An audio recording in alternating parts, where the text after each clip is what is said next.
Listeners of the Just Baseball show, this is one of my favorite episodes of the year. You got Arm Layton, I am Peter Apple, and we're going over MLB Mock Draft 2.0. The MLB Draft is sort of right around the corner. We're looking at the middle of July, but we're going to continually update this mock draft. And when I say we, I mean Aram Layton. So I am going to be the interviewer. Aram Layton is going to be the interviewee. We're going to go through not every pick, but I have tons of questions. And luckily, Jack McMullen has a day game that he's calling right now. So it's all me, Aram. You just get a bunch of my hot takes and questions, and I can't wait to go over all of it. And all of it is brought to you by BetMGM, the king of sportsbooks. Use code JustBaseball when you download BetMGM because you will get a first bet offer up to $1,500 paid back in bonus bets if that bet doesn't win. Remember, gambling problem, call or text 1-800-GAMBLER. Must be 21 or older. Terms and conditions apply. Aram, you do the top 100. You do the mock draft. Before we get into the mock draft in itself, what's kind of the difference there? I think I'm able to see more. I get to see a lot more of these top prospects and affiliated baseball more. Data is a little bit more accessible, video is a little bit more accessible. So, and also I have a lot more connections to insight, I think, on the professional side, working on that on the college side. So, and as well as amateur. I mean, I don't have the ability to go watch some of these high school guys in person. I get video, but that's about it. So it's a little bit more limited, and it's a lot more difficult, I think, to figure out where each player is going to go in the draft. So I try to just kind of look at it as based on my assessment where I think they're going to go. So that part's similar, but then also just trying to reach out to whoever I can, people that are, involved in some of these processes as to what they're hearing, what they're seeing. And so it's a little bit more on the reporter side, I guess, when it comes to mock drafts, because it's more info and insight paired with the assessments. Whereas top 100 list, it's just, these are the guys that I think are the top 100 prospects in baseball. So it's a little bit different. There could be a guy that I think is better than the player that's drafted ahead of him in this mock draft. But if that's what all the noise is right now, that's what's going to be reflected in the mock draft. It's not about me. It's about what these teams may end up doing. And I'm asking you to compare the top 100 draft or top 100 prospects to the mock draft, kind of similarly to a mock draft versus a big board. This is not your top 30 players in this draft that is now available on justbaseball.com, which is linked in the episode description. And for all those watching on YouTube, you can find it in that description as well. This is where you think these players are going based on what? Basically a little bit of everything. So what the trend I'm seeing some of these guys go in, what I'm hearing from those that I've been able to reach out to, and just also kind of what some of these teams' draft tendencies have been in the past and what they may be looking at, again, based on what I'm hearing. So it's a little bit more of the reporter side, a little bit more of the speculation side compared to, the top 100 where it's pure analysis and I'm really looking at these players in a vacuum. I do want to put out before the draft, I'm probably going to put out like a big board, but I need more time. So that's something I am excited to do, though. I'll probably do something along the lines of like the top 50 draft prospects. Haven't done that in the past. So definitely pumped on that. But yeah, it's going to be different here because like the White Sox, for example, which we'll get to, like there's just a lot of smoke about them going with a high school guy. And they've been hot on the trail of Connor Griffin, one of the top high school guys in the class, as well as Bryce Rayner. I think Braden Montgomery is the pick there if I were drafting, but that's not what the word on the street is with the White Sox. So Connor Griffin is going ahead of Braden Montgomery in this mock draft. That makes sense, right? It's not your opinion, it's what you're hearing, and you're trying to formulate it into a first round mock, which again you can find on justbaseball.com. Before we get into, because we're not going to go picks 30 through 1 on this episode. The call up, if you want more prospect coverage, Arm and Jack are going to be handling that. There's also full write-ups on justbaseball.com. If you want more in-depth analysis on each individual player in this first round, definitely go check out the call up podcast, or you can find it on justbaseball.com. This is really an area for me to ask all of my questions as a casual, but I am a very excited draft casual. So every single time I see something, I try and soak it up, and I want to ask you all of my questions. And the first question I have for you, You have all these 30 players. Who is the one player that you left out of the first round that you think could rise and potentially be a first rounder by draft day? I probably think Mike Serrata, because that was a guy that a lot of people were looking at as a top 10 pick. And at a Northeastern outfielder, just has not had the year that people were expecting. I know Pete Flaherty, Baseball America, and one of the best baseball minds, that we've got, and does as good of a job on the draft trail as anyone you're going to find. Absolutely loves this guy, and it's just been a weird year for him. But he has just started to pick up now. So the numbers weren't great, but he's a great defender in the outfield.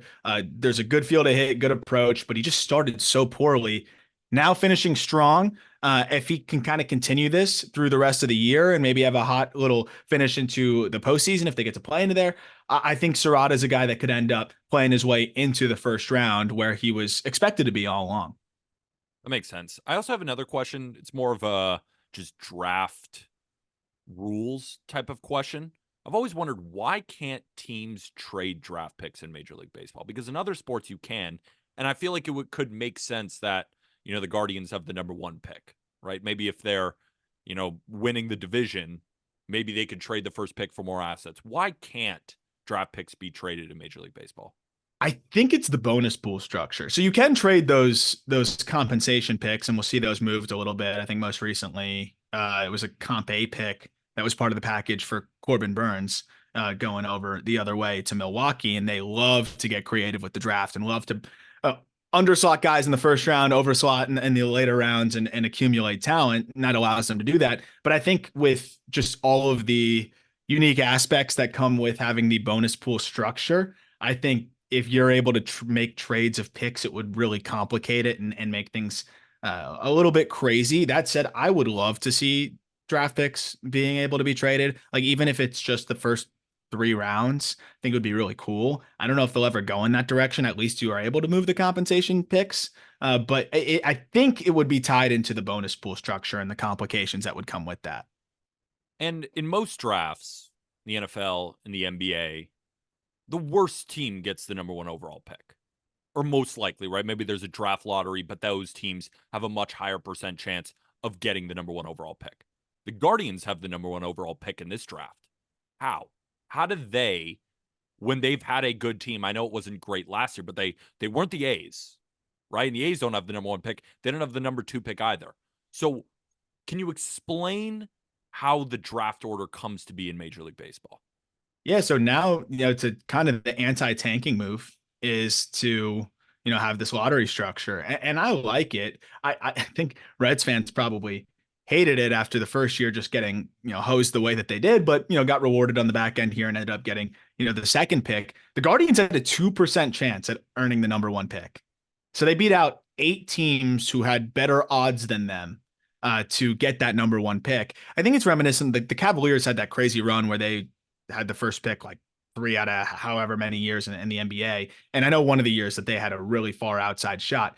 I think it's fun because one, it makes the lottery a little bit interesting and gives you something else. But also, two, it's like it disincentivizes the consistent just tanking. And I know like every sport has it to a degree, and I don't think baseball is any different, to an extreme way than the others. But I am a supporter of disincentivizing the tanking. And then the other aspect of it, I'd have to have it like pull it up right in front of me. But you also can't have, top picks multiple years in a row. So like the White Sox after this year, like the next draft, no matter how bad they are, it can't be in the top 10. So that's why another reason why I think the White Sox are going potentially the high school route is they need the highest upside option because no matter how bad they are this year, they won't be picking in the top 10, which is wild. But I like that. Again, it incentivizes you to try, even when you're probably not going to be competitive, at least put a decent product out on the field. And I know these are more overarching questions, and I promise to everybody listening, we are going to get into the top 30 shortly. I just want to make sure that everybody listening and myself is fully on board and understands the draft process. So my last question before we get into the top 30, explain underslot and overslot, right? Like the number 1 overall pick. A few years ago, Henry Davis goes. Now, you could argue, was he the best player in the draft? A lot of people would argue that he wasn't, but the Pirates saved a little bit of money by Mhm. going with Henry Davis, underslotting him. So can you explain to all those people listening what that means if they hear that their team went underslot or overslot for a particular player? Yeah, so every team, and we just actually got the bonus pools assigned recently, I think like a couple weeks ago. Every team or every pick is going to be assigned a slot value that the league just deems based on that pick. Like the first overall pick is worth this, the second overall pick is worth that, and it goes on and on and on up until whatever round it is. The cumulative pool of your picks, whatever all of those picks are through the first whatever many rounds, that combines to your total bonus pool. You can do whatever you want with that. So that's where like the draft in MLB is almost more free agency, more adjacent to free agency than like any other draft, because you are negotiating with players, and it's almost your way of being able to quote unquote trade back or trade up, into another position in the draft. So the largest bonus pool is typically going to be the team that drafts first, because the number one pick is always going to be, worth so much more. But in this instance, like this year, the Rockies have the second biggest bonus pool at 17 million. So they can kind of move and shake that however they want. If you wanted to go underslot with your first pick, then with your second pick, the benefit is, okay, there's a high school kid that's one of the best players in the country that's committed to, a power school, a power five school that really wants to go there. Dylan Cruz is a perfect example, right? Dylan Cruz was a legitimate draft prospect, but really wanted to go to LSU because he knew if he goes there, he's going to make himself a top 3 pick in the draft, maybe even number 1. But if you save millions of dollars with your first round pick on a guy you really like, and you know that most other teams have a 12th or 13th overall or late first round grade on him, and you can save $3 million, you could put that straight towards Dylan Cruz in the second round and be giving him, top 15 pick money at a high school. And now you have 2 guys that you thought were first round picks in the same draft. So you got to get creative with it, because if you're not able to get that guy and you underslotted earlier, you got to get creative. There's a lot of different ways that teams try to go about it. But if you underslot with the first pick and have that savings on the back end, it allows you to kind of try to trade up, quote unquote, with your later picks and get some higher upside, usually high school talent, because usually it's a player that has to have leverage and say, if I don't get this number, I'm going to school, or if I don't get this number, I'm going back to school. It's usually going to be a high school guy that doesn't have signability or has some signability concerns. So that's where teams can get really creative. This is a 2-part question that gets us into the top 30. This first round, at least, seems very college dominant. Very college dominant, right? The first 10 picks are almost all college players. You got a couple high schoolers mixed in there, but you look at past drafts, a lot of high schoolers have maybe gone number 1, or at least a couple in the top 5. Not really this draft. It's more stacked with college players, and it's a perfect place to start at number 30 with the Texas Rangers. You have them taking Tommy Tanks, or Tommy White out of LSU, who plays third base and first base. Tommy Tanks is very popular within the college baseball crowd, and I think a lot of people have heard that name before after he launched 27 freaking home runs in his first year. Now, it hasn't been a great draft year for Tommy Tanks, but you still have him going in the first round. We know he's going to hit, but how do you see him looking at the big league level one day? And then I also think, just speak to the college part of this draft. yeah. So, I mean, first of all, really college heavy. No doubt about that, especially on the pitching side. Like it's pitching thin in general in this class for sure. But I mean, there's not a lot of high school arms that I think really are pushing towards the top 15 a team may reach, just because they want to get the top prep arm. But it's definitely pitching thin, and it's definitely very college heavy. A lot of talent's been going to college over the last few years, and a lot of players have had high price tags. Or, I think it's also a testament to just how good some of these programs have become at developing talent. So it's definitely going to be a college heavy draft, and that's also why I think we are going to see a lot of teams getting creative with the overslot underslot thing. And just kind of one other example of that: Blake Mitchell in this past draft, high schooler catcher. Even though high schoolers typically are overslot guys, the Royals took him at 8. Most people were expecting him to go 16, 17, or 18, somewhere around that range. And that's why they gave him the money about in that range. They saved $1 million on that pick. And then later on, the Royals were able to go pick somebody up that I think a lot of teams weren't even bothering with, and a Hero Wyatt, because really talented pitcher out of high school, they didn't think that he was going to be signable. They offered him $1.5 million in the third round, and he signed. So I think we're going to see a lot of that this year. But to answer your question on Tommy Tanks, the way he started his collegiate career was awesome. At NC State, transferred to an SEC school and put up similar numbers on your way to, a national championship. I think everything was kind of coming together for him to have this big draft year and potentially be a top 10 pick.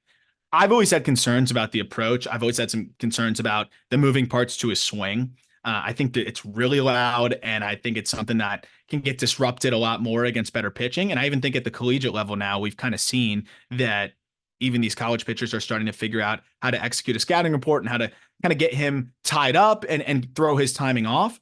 But he has plus bat speed. We've seen the track record of power, and a team could take a chance here late in the first round. I'm thinking like a team like the Rangers, where they can try to aim for the fences here at pick number 30 and go for a guy that, if it all works out, can hit 30 plus homers. But there is some question with, the ability to consistently be on time. I do think the bat to ball is not bad, but again, there's a lot of moving parts and some mechanical things that I think need to be cleaned up. But the natural ability is pretty hard to deny. Do you think there would be a team that would potentially overreach for a guy like that? Very possible. I mean, especially if he finishes strong, just because of what he's done the previous 2 years, you see the power. I think the positional limitations may, result in him slipping, but I wouldn't be surprised at all if somebody takes him a little bit earlier, just based on the pedigree, and based on the fact that you could probably look at him and say, hey, if we adjust some mechanical things here, what can we unlock? So that could be something that entices a team, in the 20s, or even a little bit ahead of that. But I just think there's so many good college bats that are doing it, that it may be hard for him to climb up much higher than that 20 range. The reason I asked was I'm a college baseball fan, and I've seen Tommy Tanks be one of the best hitters in college baseball now for a while. Now, he has had his arguably, quote unquote, for all those watching on YouTube, seeing me do quotations with my hands, his worst year to date, which is still a great year. But I think you're a little bit concerned with the defensive, alignment. Where is he going to play? Is he going to play first? Is he going to play third? How well can he play either position? And then will he be on time when it comes to the majors? So is Tommy Tanks right now? Are you a little bit lower on him? Because that's what I'm reading from you than maybe the rest of these draft prospect writers or anybody that there is. I'm curious kind of where you land on Tommy compared to the rest of these writers. Historically, definitely I was lower. Now I think, he's polarizing, I would say. Yeah. And so I think it's kind of split. But to your point, like, he's still putting up good numbers. He's not striking out a lot. And when he runs into him, like, he runs into him. So I think there's going to be people out there that feel like they can get him right and maybe don't have as much concern defensively. But I definitely say I probably skew on the lower end of the spectrum with a guy like him. It's really hard to see that. It's different. It's a very uphill battle to carve out a big league role when you're limited to a corner and, you're a very aggressive hitter. You got to really hit, and you got to really hit hard. And he can do that, but I'd rather have some more well-rounded guys in the first round. So we'll move up. I want to talk about this grouping here at 23 and 24. So the Braves in this mock draft, Arma has left-hander Jonathan Santucci from Duke going to the Braves. And then at number 23, he has Iowa right-hander Brody Brecht. Now, these two guys, they've both been shoving, but in different ways. Brody Brecht, 102, 103 miles an hour he's touched at the University of Iowa. Just dominant type stuff. But the walks, the control can be all over the place. Jonathan Santucci, lefty, working more 93 to 95, but has been dominant, but has struggled a little bit lately. So how do you grade these two starters? And I know you have Brecht going to the Dodgers, Santucci going to the Braves. My two questions are, who do you personally prefer? Oof. And then the second question to follow up, why have those two arms going back to back in these two slots, these two dominant teams who are getting pitchers with a ton of upside? Yeah, so that's definitely part of it. So you look at this is like a draft history, aspect of it with the Braves. Like, they go pitching almost all the time, and that's just the way that they like to do it. And you can see, because Their big league core offensively is pretty locked up. And it's just been the way that they like to approach drafts. They do really well in the middle rounds with position players identifying, and that's just something that they've been really good with. And they just like to go with the arms that they can kind of fast track in the first round. And I think Santucci, even with command, you know, inconsistencies, is a guy that they probably feel like they can get right and get him moving pretty quickly and get up to that big league team. I'd be shocked if the Braves don't go pitching, especially just with where they're at as an organization and just the way that they approach things. But to answer kind of who I'd go with, it's so tough because I think it's so dependent on, what my organization is like because there's a big reliance on pitching development, I think, with both of these guys. But, with Santucci came out fantastic, just shoving, looked like the best pitcher in the country right alongside Chase Burns. Then, over the last handful of outings, has really struggled with the command all of a sudden. And yeah, as a result, has just been not as dominant, still putting together good starts, still for the most part keeping runs off the board and mostly competitive. But in ACC play, he started to lose it a little bit. With Brecht, it's always been that case, right? Like it's is the command going to be there? The big hope was, he's not going to play wide receiver anymore at Iowa, so now we can focus on pitching more, and maybe that'll result in more strikes being thrown. It has a little bit, but it's pretty easy to cut down the walk rate from where he was at last year. I'd probably go with the upside of Brecht just because I think he can be so special and he's so athletic. And the reason why I have him going to the Dodgers is this is a spot where, in general, the Dodgers drafting have never been afraid of guys with command issues and loud stuff. I mean, we saw them go after Maddox Bruns. It has not worked out great, but they've done it several other times and it has worked out well. They went out and just traded, when they traded Michael Bush, they got Jackson Ferris, who was a guy that they were in on in the draft, and lefty who also has some command, limitations. They pursue stuff, and you're going to get arguably the best stuff, in the draft or right up there with anybody at pick number 23. I feel like that upside is going to be too much to pass up on if you're the Dodgers, who can be more patient and who can really look at this guy as a developmental project for him. It depends what day you ask me, because there's some days where I watch Brecht and I'm like, I don't know if I want to pick that. But then you see what he did a couple days ago against Rutgers, 7 2/3, one hit, no earned runs, 3 walks, 12 Ks, and it's like, okay, there's that guy. So I would side with the upside of Brecht just because of the command kind of going to the wayside with Santucci lately, which, the edge he would have is the pitchability and everything. But it seems like there's a little bit of volatility baked in there too. This might be a stupid question, but you're my friend and I want to ask you anyway, so I'm going to do it. If two pitchers are equal in the eyes of a front office, one's a righty and one's a lefty, do you think there's an allure to getting the lefty instead, just because there's less of them? Yes. Yeah, I do. I always joke like lefties are like cats. They have like 9 lives. How many lefties have you seen that just like they're like cooked? It's just, like, how is this still going? Like Dallas Keuchel, for example, like just keeps getting jobs. Just like keeps getting jobs. The other Logan Allen, not the Guardians Logan Allen, the other one just keeps getting jobs. Like lefties never die. So yeah, I always think teams for the most part are gonna go the lefty route. So that's why I wanted to bring it up, because you would still go Brecht. Like, yes, considering they're not equal in your eyes. No, and I think it's more of, and maybe if the Braves were picking 23, maybe they still go Santucci. And maybe I mock Santucci still to them. But the Dodgers, Brody Brecht, it just seems like such a good fit. And it seems like such a classic high risk tolerance pick that the Dodgers would make at 23. Moving up a couple of picks, 18, Vance Honeycutt to the Tampa Bay Rays from the University of North Carolina. How many times have I freaking screamed at you being like, Vance Honeycutt, he could go number 1. I think he's the truth. He's this tooled out freak athlete playing center field, looks the part. The dude's the most handsome guy I think I've ever seen with my own 2 eyes. Flies all over the field, tons of potential. And you have him going 18th. Are you a casual or am I? I want him higher. I do think that this is close to the floor. I just wonder, like, so there's, at the end of the day, a lot of these teams just kind of, I wouldn't say blindly follow it, but you're going to follow your draft model. And if your draft model has some red flags, as much as you may like a player and your scouts may like a player, you're probably not going to override that.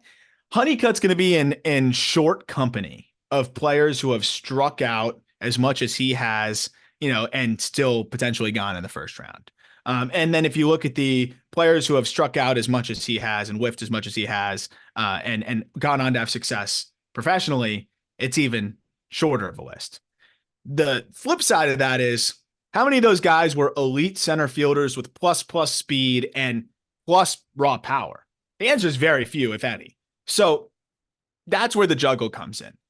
I thought about mocking him to the Marlins at 16. That was a spot that, I was considering. And I do think that a team could end up loving him, and, like the Giants could end up taking him a little bit earlier. That wouldn't surprise me at all. But I look at these other bats and I look at the high K rate. I mean, he's not far from 30% Honeycutt in college. And the contact rates, both in the zone and just overall, are not great. And you just wonder if that's going to be too much for a team and kind of scare them in that middle of the first round. I think he's a great fit for the Rays because, remember, the Rays are a team that traded for Jose Siri. He's actually ended up being a nice piece for them. He's off to a slow start this year, but the Rays are very whiff tolerant if you can go get it and you can hit the ball hard. And I'm like, if a team that, was infatuated with Jose Siri, I think would love a Vance Honeycutt who's similar, but I think has more upside. And remember, the Rays, a lot of the time in the first round, are very risk tolerant with whiff, whether it's Carson Williams. Xavier Isaac came with whiff, concerns. Greg Jones, another first round pick that came with plenty of whiff concerns, but could absolutely motor. I think at the end of the day, the whiff may end up dropping him. But I don't think he falls much further than this. So there's a whiff concerns on one side, but there's also, he's got an incredible baseball name, Vance Honeycutt. Oh my God. What a name. I mean, that has star written all over it. Sometimes you got to look past all these draft models and all of these nerds and just look at a stud and be like, his name's Vance Honeycutt. He's wearing, powder blue and he's running all over the field. He might be the best player in this draft. By name value, it's up there. And I mean, there's a couple other names though that I actually really like. There's a name at 15 that I think might be arguably just as good of a name in this draft. But Honeycutt's up there. I put out a tweet. I think if you just like search at RM8 and then look up like Honeycutt, I cut up some video of Vance Honeycutt's defense. Just go watch it. So it's crazy. Like, it's absolutely crazy. He is special out there. And that's why I think even if he whiffs a ton, you can feel really confident at the very least he's going to have a big league role. And I think that's why a team may end up still taking him earlier. But yeah, it's just going to come down to the whiff. I will say it is encouraging that he's tapping into more power, and on the surface, the statistics are better. That helps, but the underlying stuff is still, a little red flaggish. I want to touch on these high school guys that you got right in the middle of the draft. At 14, you got the Cubs taking Cam Caminiti, a left-handed pitcher. High school in Arizona. Slade Caldwell to the Mariners at 15, an outfielder from Arkansas, high school over there. Marlins taking Caleb Bonemer, shortstop, Mississippi, I think. Milwaukee Brewers Theodore Gillen, infield outfielder from Westlake High School in Texas. Instead of going through each individual one, who's your favorite from this grouping? So pitching wise, definitely Caminiti. I think he's got a chance to be really special. I think he's the best prep arm in this class. And he's a guy that could end up going a little bit earlier. He reclassified. And by the way, for those who may be wondering, it's not Ken Caminiti's son. It's his nephew, I believe. But he reclassified from 2025 to 2024. He's super athletic on the mound. He'll be 17 years old still on draft day. And I mean, it's up to 96, good life.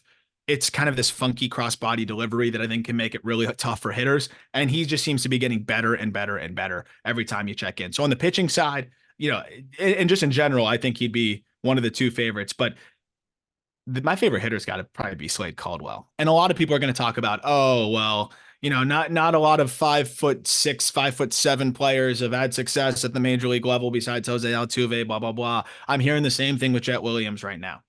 Jet Williams is a prospect that a lot of teams wish they had drafted.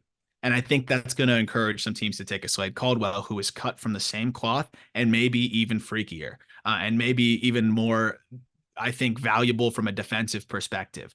It's a really quick stroke. It's powerful for a 5'6" kid. Like I think there's a lot of doubles and enough home runs in there. He can absolutely motor, a ridiculous feel for the strike zone, and he can go get it in the outfield. Caldwell is a guy that I think is going to hit the ground running professionally. And it's pretty shocking how hard he already hits the ball. He's one of my favorite just prospects in general in this class. I just love that swing. And I think he's going to get overlooked a little bit because of the height. That makes sense. I do have another question as well. Um, among the top 15, because we're about to get in the top 15 of the draft, we went all the way up. If you were the general manager, forget money, forget what your team needs. From 15 to 30, who would you draft first? Who do you think is the best player in the second half of this draft? Again, Mm. forget money, forget team need, just who you think is going to be the best player from picks 15 to 30. Ooh, that's a good question. I think I there's a part of me that just wants to roll the dice on Van Honeycutt so badly. But if I'm trying to keep a job, like it would depend on my job security. Because I think that's a guy that in the back half of the first round, you're just not going to find a player with that much upside. Like you mentioned all the things about him, like it's all true. Like you're not going to find a guy that talented outside the top 15 very often in every aspect of the game. But honestly, dude, like I think Slade Caldwell, to be honest. And I know it's like, oh, well, he's the 15th pick, but I genuinely think that he is one of the more dynamic players in this entire class. He's going to do the same thing that Jet Williams did in the respect of walk a ton right out of the gate, say, whoa, he hits the ball that hard already. Like, I mean, he's hit balls 90 plus plenty of times already on the summer circuit. I think he's already exceeded 100 miles per hour on several EVs. Like he can run into balls already. He's getting stronger and stronger. I'd probably go with him. But Honeycutt is another one that, I think I'd ultimately be willing to roll the dice on just because of how freakish he is. It's so funny. Vance Honeycutt and Brody Brecht are kind of similar in that way, Yeah. right? Just insane amounts of upside, but the floor might be a little bit lower. So if you are drafting Vance Honeycutt out of UNC or Brody Brecht out of Iowa, make sure you have some job security. But at the same time, it could get you promoted because of how Oh, yeah. talented that these guys are. Moving up to number 12, this is one of my favorite pitchers. I'm glad Mhm. you have him as the third pitcher off the board. Trey Savage from ECU. He's a right-hander. He's put up a 1.92 ERA, dominant. But he's not Hagen Smith, 97 from the left side with electric stuff. He's not Chase Burns, who's throwing 102 miles an hour, 100, and is just freaking out on the mound after every strikeout in the best way possible. I'm not making fun of him. Does Trey Savage have the highest floor of any pitcher in this draft? Because that's what I think. Yeah, I think that's right on. With where he has trended this year in terms of just the feel for three pitches, filling up the zone, and the quality of the secondaries. Then he'll mix in like a taste breaking curveball here and there already too. And it's not like he throws 91. It's 94, but we're at the point now where the top guys are all throwing 99 or have 97 with crazy ride. I think he is the safest. And of course you could probably argue that Smith and Burns are technically safer because they're just so talented. But in terms of just well-roundedness, strike throwing, and also still stuff, he's easily got one of the highest floors in this class, especially outside of those top two guys.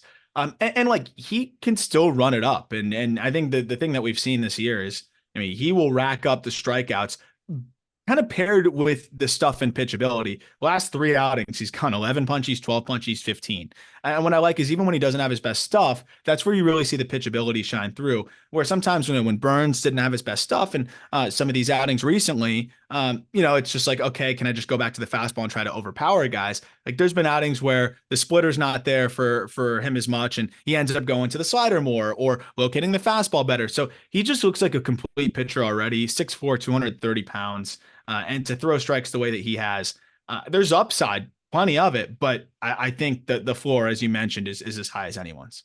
He just reminds me of a guy who's going to be a 3 in a rotation for 15 years Yeah. and just stick there and pitch like a 3.70 ERA. He's almost like a right-handed version of Jordan Montgomery, if that makes sense.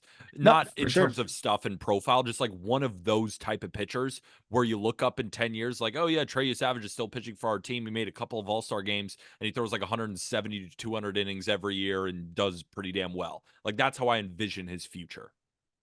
And for that reason, I don't know if he falls past 12, and he may not even be there at 12. Like I could see, the Nationals wanted to just grab a guy like him that could fly through the minor leagues super quickly. And to your point, like high probability back end of the rotation starter, and very likely could be a number 3 guy with a little bit more upside than that. So yeah, I'm with you. That's a guy that I would draft and sleep very soundly.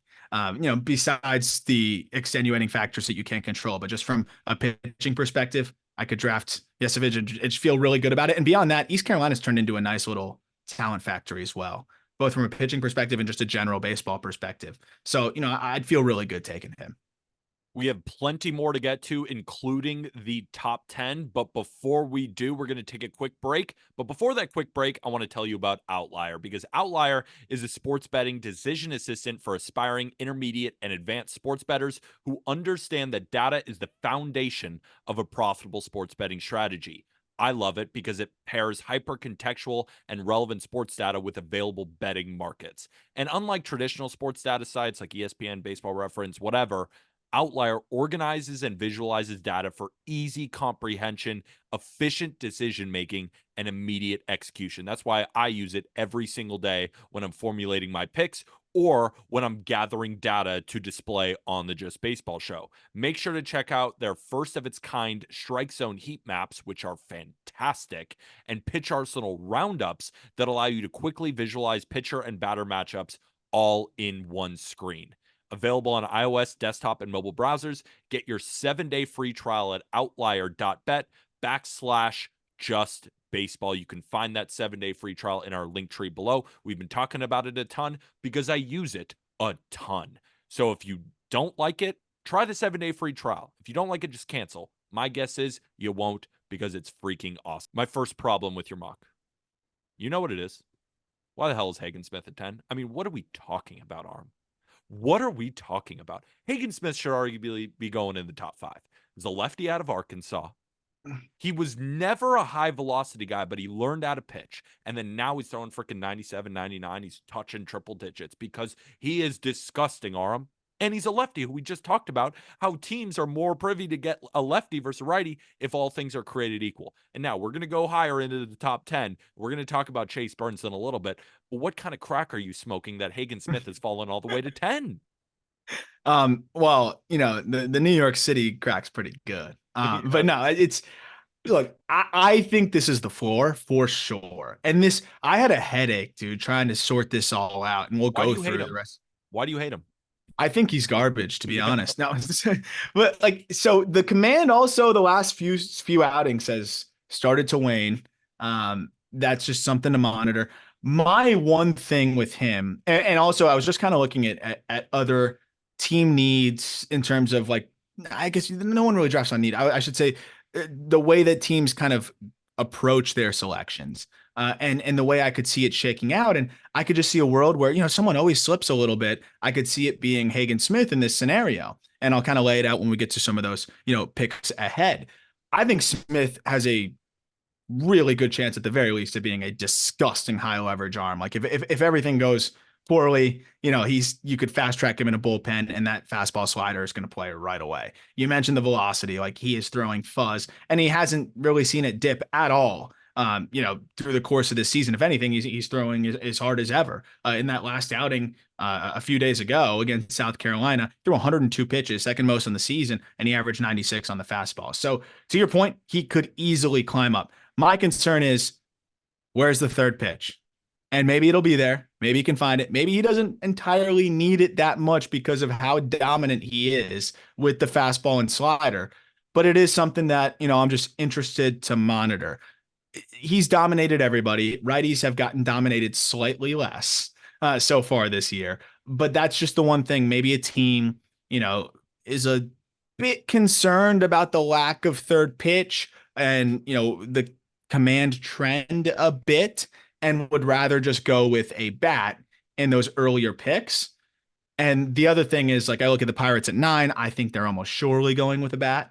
You look at that system; it's all arms, and you look at what some of their needs are. Again, I don't think teams mostly draft on needs, but then there's extreme examples where they probably will. And I think this is an extreme example. You also look at the Marlins; like, if they take another arm, they're out of their minds given where they're at. So I just think it can get to pick number 10 kind of quickly when you start to put in the names that have to go ahead of Smith, in my opinion, and then bake in maybe some of the minor concerns with, the lack of third pitch, and we'll see where the command continues to trend. All right, fine. That was a pretty good answer. Do you compare him at all to like a little bit more juiced up? And I'm talking about juice in terms of just a little bit higher velocity to like a Kyle Harrison with the San Francisco Giants? Yeah, I think it's a great comp. I think Harrison is a little bit more funky, but Hagen Smith, I got to dive more into like the release characteristics because he gets the same sort of results and the same sort of hitter reactions. So there it has to be some sort of deception that kind of defies TrackMan to a degree. And a lot of times it's like a little bit of a crossbody delivery. A lot of times it's just the way that his fastball and slider tunnel off of each other. I do think it's kind of cut from that same cloth. And I think similarly, sometimes frustrating-ish command, and sometimes you're wondering if that third pitch is going to be there. I think that's very similar to the starter kit, that Hagen Smith has. I think you could also look at maybe like a Rodon and dream on that a little bit. And, obviously that's a better Rodon, the Rodon that we saw, before the Yankees signed him to this mega deal, though he has been good out of the gate this year. Yeah, I think it's kind of cut from that cloth. And that's been a pitcher and a prototype that teams have started to like a lot more, so could easily go earlier. As we go up the draft, my favorite line from the article, and I quote from Arm Layton: "That said, he offers some of the most impressive bat speed in the country and has the goods to fly through the minor leagues. Just how the Angels like it." God, I love that line. Angels, JJ Weatherholt. Tough guy to nab because Mock Draft 1.0, which again, you can find on justbaseball.com, so you can see the changes that are made from 1 to 2.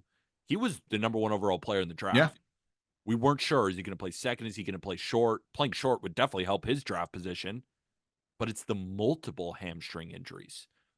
Is JJ Weatherholt at 8 more of a placeholder as you see him dropping out of the top 10 come draft day? Or do you actually think he's going to go higher than 8? Or do you think he's literally going to go 8? I think this is kind of the perfect spot for him. I do. I think he could end up trending back upwards. There is some concern about the injuries. I mean, this recurring hamstring issue is just continuously been banged up. I had him at 1 because, I mean, you look at what he did last year, you look at the bat speed, the fact that he was the one that was going to get the opportunity to play shortstop, as well, Bazana was going to play second base going into the year before Bazana had added that power. Weatherholt had, more impact there, but we'll get to Bazana in a moment and the power that he's added. He's just looked like I wouldn't say a different player. It looks like everything that he was just upgraded substantially. So that's been really fun. I think Weatherholt, it would be hard to imagine him falling past this spot. And, the Angels, like you mentioned, they love the guys that can fly up quickly. They need reinforcements. They love these types of players. Weatherholt, as long as he's healthy, can fly up the ranks, like absolutely fly up the ranks. And I think long-term, his home's probably second base. And I'm imagining a middle infield with Weatherholt and Zach Neto. It's athletic. That's fun. But teams may be a little bit put off by the injuries. They might be a little bit concerned, but he's picked it up since he's come back. And I think if he has a really strong finish to the year, he's really like not striking out at all. The bat speed is unteachable. And I think certain scouts are going to really fall in love with that. And I think push for him to be, their team's first round pick. So I think he's going to stay in the top 10. He might even climb a little bit further. But man, like, it's been frustrating from a health standpoint because I think if he was healthy this whole year, he could have been right there with Bazana in terms of putting up some similar numbers. At pick number 7, you get the Cardinals grabbing Jack Caglione. So my question for you, Aram, is Jack Caglione, the Shohei Ohtani of college baseball, what is his draft profile? I think it depends on, I think it's in the eye of the beholder. I think some teams are going to want to try him as a two-way guy. I think the two-way aspect alone is just provides it contributes to the allure of the freak that is Jack Caglione. If I were drafting in the top 10, which you really don't want to miss, I'm looking at Caglione as a hitter because I just don't think that it's going to translate the same way as a pitcher. Could he be a fine arm? Sure. Like he might be a back end of the rotation type of arm. He could be a good left-handed reliever.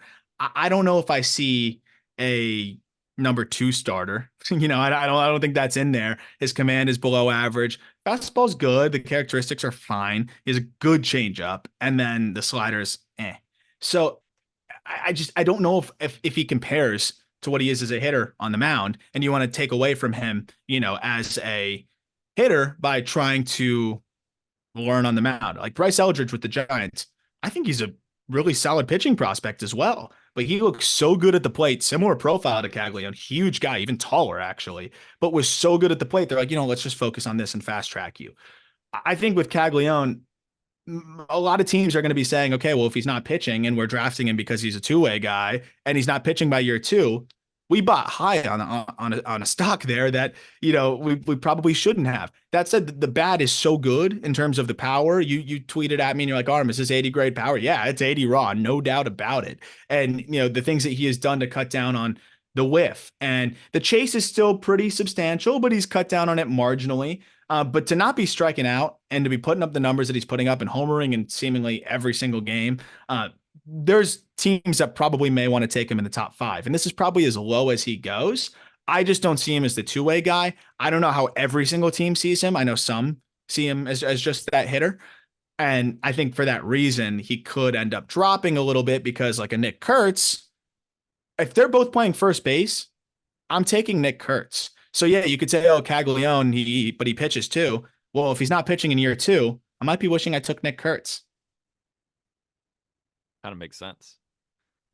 So if you were a GM, you're not drafting him as a pitcher. You're drafting him as a hitter. And then you're being like, I think this guy's 80 grade power. I think he can get a ton of home runs at the big league level. I think he could hit for a decent enough average. Yeah, he's going to strike out, but we're going to get a ton of homers.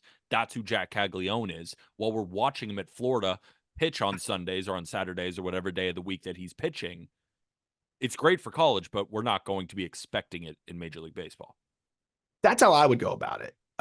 And the Cardinals, they like these types of players. They like guys that could pitch in college, even if they don't like him as much as a pitching prospect. Like Alec Burleson pitched at East Carolina. He was not a pitching prospect. He was mostly a hitter. But they drafted him and they loved him in the second round. Mason Wynn, I think, was an even better pitching prospect than Caglione. I know he's not a 6'5" lefty, but the stuff was, I think, better. Fastball was mid-90s. Slider was disgusting. And they shut that down pretty quick. I think he threw 1 inning and then, that was it. And they said, let's focus on hitting here. So, yeah, I think that's ultimately the direction it goes. But if I'm trying to sign Caglione, I want him to, sign to the slot value for me at 7, and he really wants to pitch. Yeah, give him an opportunity to.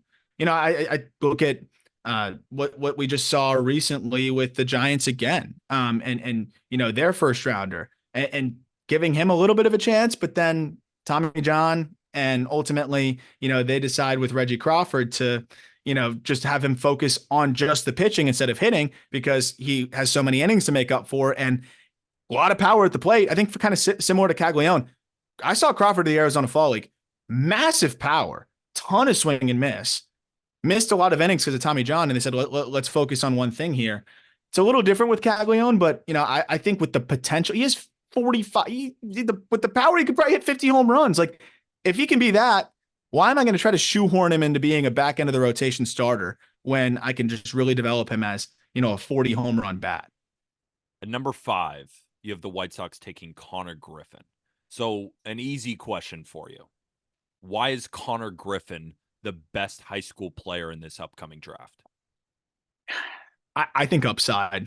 I do think Rayner is starting to close that gap. Bryce Rayner, we have going 9 to the Pirates from Harvard Westlake. He's just looks really, really good. And two-way guy too, that just continues to look better and better offensively and could stick it short. But with Connor Griffin, 6'4", 210, plus runner, big power, and can play a good center field, can play a good shortstop. The thing with him is, there are some questions about the hit tool to a degree, but he's continued to hedge that concern and hedge that concern and hedge that concern. And I look at the White Sox, an organization that needs is all the talent that it can get. They're again not going to be able to pick in the top 10 next year. You can't pick 10th pick or earlier back-to-back years with the new lottery system. And I think you look at an opportunity here with Connor Griffin, just has a little bit more upside and just I think could be a freak. You take a chance on him at number 5 here. But I do think Rayner's close, probably higher floor. But when I can get a 6'4" speedster with massive power who could play a good center or shortstop and continues to progress nicely with the hit tool, I'll take a little bit more of the chance there at 5. So my next question as we go into the top 4, I more want to ask between 2, 3, and 4, because we're going to talk about number 1 in a minute. I want his own elevator pitch. When you go at 4, the A's taking Nick Kurtz out of Wake Forest. At 3, the Rockies taking Chase Burns, again, out of Wake Forest. And the Reds taking Travis Bazzana at 2nd. Is any of that have to do with underslot? Or are these the 3 best players in a row? Or do you view Nick Kurtz better than Travis Bazzana, but you think the Reds are more likely to grab the second baseman? Like, does any of this have to do with money allocated, team trends, or are these just the 3 best before we get to number 1? I think these are the three best. The Rockies is a team trend for sure. We can talk about that.